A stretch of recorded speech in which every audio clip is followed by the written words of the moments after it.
Hello, good evening. എല്ലാവരും സുഖമായിട്ടിരിക്കുന്നല്ലോ അല്ലേ? അതെ, ഈ സമയത്ത് വെളിയിലിറങ്ങിയാൽ നാട്ടിലാണെങ്കിൽ അച്ഛൻ വഴക്ക് പറയുമല്ലോ. പണ്ട് ഞാൻ ലീവിന് ചെന്നപ്പം തിരിച്ചു പോരുന്ന സമയമായി. അന്നേരം കുറച്ച് ഡ്രസ്സ് മേടിക്കാമെന്ന് കരുതി ഞാനും ചേച്ചിയും കൂടെ ഒരു ഉച്ച കഴിഞ്ഞ് ഉച്ചയൊക്കെ ആയപ്പോൾ പോയതാണ്. കാര്യം പറഞ്ഞാൽ ഷോപ്പിംഗ് എല്ലാം കഴിഞ്ഞ് വരാൻ ലേറ്റായെന്നും പറഞ്ഞു.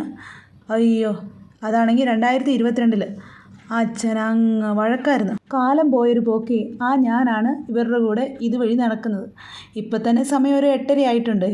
ഞങ്ങളെ ആക്ച്വലി എണ്ണ തപ്പി ഇറങ്ങിയതാണ് കേട്ടോ. നമ്മുടെ തലയിൽ വെക്കുന്ന എണ്ണ അമ്മമ്മയാണ് എണ്ണ കാച്ചുന്നത്. ആ എണ്ണയാണ് തീർന്നു. പക്ഷെ നമുക്കിവിടെ പ്യുവറായിട്ടുള്ള കോക്കനട്ട് ഓയിൽ കിട്ടാൻ വളരെ പാടാണ്. അല്ല, നമ്മൾ മാർക്കറ്റിൽ പോകണം. നമ്മുടെ അടുത്തുമല്ല മാർക്കറ്റ്. അപ്പോൾ നമുക്ക് ഇപ്പോൾ അത് പോകാൻ ഒട്ടും നടക്കത്തുമില്ല. അപ്പോൾ പിന്നെ നമ്മൾ അതിനുള്ളൊരു ഓൾട്ടർനേറ്റീവ് ഓപ്ഷൻ കാണണമല്ലോ.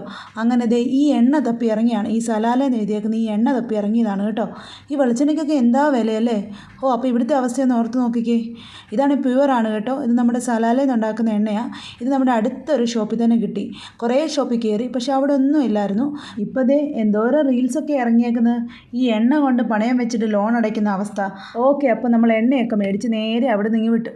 ഇറങ്ങാറായപ്പോൾ ഞാൻ ചോദിച്ചു, ഇനി എന്താ ദേവുവിനും ഉണ്ണിക്കും അച്ഛമ്മയ്ക്കും അമ്മമ്മയ്ക്കും ഒക്കെ എന്താ കഴിക്കാൻ വേണ്ടേ? ആർക്കും പ്രത്യേകിച്ച് പ്ലാനൊന്നുമില്ല. ദേവു പറഞ്ഞു, എനിക്ക് ഐസ്ക്രീം മതി അമ്മ. അപ്പോൾ പിന്നെ ഉണ്ണി ഓഫ് കോഴ്സ് ഐസ്ക്രീം തന്നെ ആയിരിക്കുമല്ലോ. അപ്പോൾ നേരെ ഞങ്ങൾ വണ്ടിയെ ലക്ഷ്യമാക്കി അങ്ങ് പോയി. നേരെ എവിടെ പോയി? നമ്മുടെ ശാരിയിൽ. വേറെ എവിടെ പോകാനായിട്ട്? അവിടെ ചെന്നപ്പോൾ എന്താണെന്നറിയാവോ? അച്ഛമ്മയെ കാണിച്ചു കൊടുക്കുക. അച്ഛമ്മ, നാട്ടിൽ നിന്ന് വരുമ്പോൾ ഈ മിഠായി മേടിച്ചുകൊണ്ട് വരണേ. ഇത് നാട്ടിൽ കിട്ടുമോ? അതിൻ്റെ ഇടയ്ക്ക് അമ്മയുടെ അഭ്യാസ പ്രകടനങ്ങളും നമ്മളിപ്പോൾ കണ്ടല്ലോ. പിന്നെ ഉണ്ടല്ലോ, എൻ്റെ ഉണ്ണിച്ചൻ്റെ ഒരു പ്രത്യേകതയായിട്ടോ. ഉണ്ണിച്ചന് ശാരി ചെന്ന് കഴിഞ്ഞാൽ ഉണ്ണിച്ചന് തന്നെ സാധനങ്ങളെല്ലാം എടുത്തു വെക്കണം ബില്ലടിക്കാൻ. അവന് തന്നെ ആ ബാസ്ക്കറ്റ് എടുത്തു വെക്കണം. എനിക്കത് വളരെ സന്തോഷമാണ്. ഞാൻ അവനെ എപ്പോഴും അതിനെ എൻകറേജ് ചെയ്യാറേ ഉള്ളൂ. ആദ്യം നമ്മൾ പറയാമായിരുന്നു എടുത്തു വെക്കാമെന്ന്. ഉണ്ണിച്ചൻ സമ്മതിക്കത്തില്ല. ഇവൻ അവിടുത്തെ അവരും പറയും എടുത്തു വെക്കാമെന്ന്. അത് വെച്ച് കഴിഞ്ഞിട്ട് വന്നിട്ട് ഉണ്ണിച്ചൻ ചോദിക്കും, ഞാൻ ഗുഡ് ബോയ് അല്ലേ അമ്മ? അത് കേൾക്കുമ്പോൾ എന്താ ഒരു മനസ്സുഖം. ആഹാ. പിന്നെ അത് കഴിഞ്ഞപ്പോൾ എനിക്കൊരു മോഹം. ഇത്രയൊക്കെ ആയില്ലേ, ഒരു ഷവർമ കഴിക്കണം. അപ്പോൾ ഓർത്തുനിന്ന് നേരെ പോയേക്കാം ഷവർമ മേടിക്കാൻ. ഷവർമയും ജ്യൂസും ഒക്കെ മേടിച്ച് കഴിഞ്ഞപ്പോൾ തന്നെ പിള്ളേർ പറഞ്ഞു, എന്നാൽ അമ്മ എനിക്ക് പാർക്കിൽ പോകണം. ഓക്കെ, എന്നാൽ നേരെ പാർക്കിലോട്ട് പോയേക്കാം. അങ്ങനെ പാർക്കിലോട്ട് ചെന്നപ്പോഴോ അവിടെ ഉണ്ണിയും ദേവും പോലെ പല ഉണ്ണിയും ദേവും ഉണ്ട്. അങ്ങനെ ഷവർമ കഴിച്ചുകൊണ്ടിരുന്നപ്പോഴത്തേന് ദേ സഹജീവികളെ സ്നേഹിക്കണമെന്ന് പറഞ്ഞ് അമ്മമ്മയുടെ ഫലാഫിൽ ഷവർമയുടെ ഒരു പീസ് കൊടുത്തു. എന്ത് പറയാം, ആ സഹജീവിക്ക് ഒട്ടും മൈൻഡില്ലായിരുന്നു. അതെ, പൂച്ചയെന്ന് കേൾക്കുമ്പോൾ ദേവ് ചേച്ചി ഓടും. ദേവ് ചേച്ചിക്ക് ഭയങ്കര പേടിയാണ് പൂച്ചേനെ. പൂച്ച അമ്മമ്മേനെ താലോലിച്ച് ഓമനിച്ച് അടുത്ത് നിന്നു. അമ്മമ്മയുടെ ഫലാഫിലിൽ നിന്നൊന്നും കിട്ടത്തില്ലെന്ന് കണ്ടപ്പോൾ അച്ഛമ്മയുടെ അടുത്ത് നിന്ന്.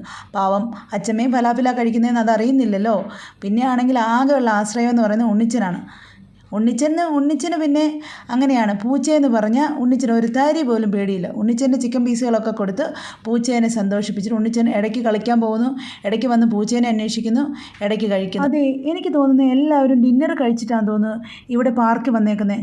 ഒരു ഈവനിങ് എക്സസൈസിൻ്റെ ഭാഗമായിട്ട് പലരും അവിടെ ഷട്ടിലും കളിക്കുന്നുണ്ട്, ഫുട്ബോൾ കളിക്കുന്നുണ്ട്, ക്രിക്കറ്റ് കളിക്കുന്നുണ്ട് ഒരു സൈഡിൽ. പിന്നെ ഒരു സൈഡിൽ ചെറിയൊരു പാർക്ക്. ഇതെല്ലാം നമ്മുടെ അടുത്ത് തന്നെയാണ് കേട്ടോ. നമ്മൾ എണ്ണ വാങ്ങിച്ചതും ഷവർമ മേടിച്ചതും ശാരിയും പിന്നെ നമ്മുടെ ഈ പാർക്കിനെ നമ്മൾ മിലേനിയം പാർക്ക് എന്നാണ് പറയുന്നത് കേട്ടോ. ഇതെല്ലാം നമ്മുടെ അടുത്തടുത്താണ്. അതുകൊണ്ട് ഇതെല്ലാം വളരെ ഈസിയായി. സമയം ഇപ്പോൾ എത്രയായെന്നറിയോ നിങ്ങൾക്ക്?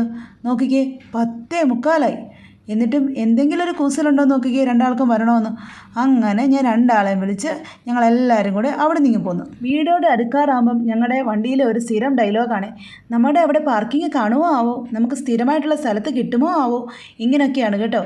കാരണം എന്താണെന്ന് വെച്ചാൽ ഉള്ള ഗ്യാപ്പിൽ നമ്മൾ പാർക്ക് ചെയ്തിട്ട് പോയാൽ ചില സമയങ്ങളിൽ ചില വണ്ടികൾ വന്ന് പുറകിലൊന്ന് ടച്ച് ചെയ്തിട്ട് അങ്ങ് പോകും. അങ്ങനെ ഒരു പണി എനിക്ക് കിട്ടിയിട്ടുള്ളതാണ് കേട്ടോ. അതുകൊണ്ട് പ്രോപ്പറായിട്ട് എവിടെയെങ്കിലും പാർക്ക് ചെയ്യാൻ വേണ്ടി ഞാൻ ശ്രമിക്കും. കോംപ്ലക്സിലോട്ടുള്ള റോഡാണെന്നറിയാതെ വഴിമാറി വരുന്നവർക്കാണെങ്കിൽ അങ്ങനെ പറ്റാറ്. ഓക്കെ, അപ്പോൾ ബൈ, ടേക്ക് കെയർ.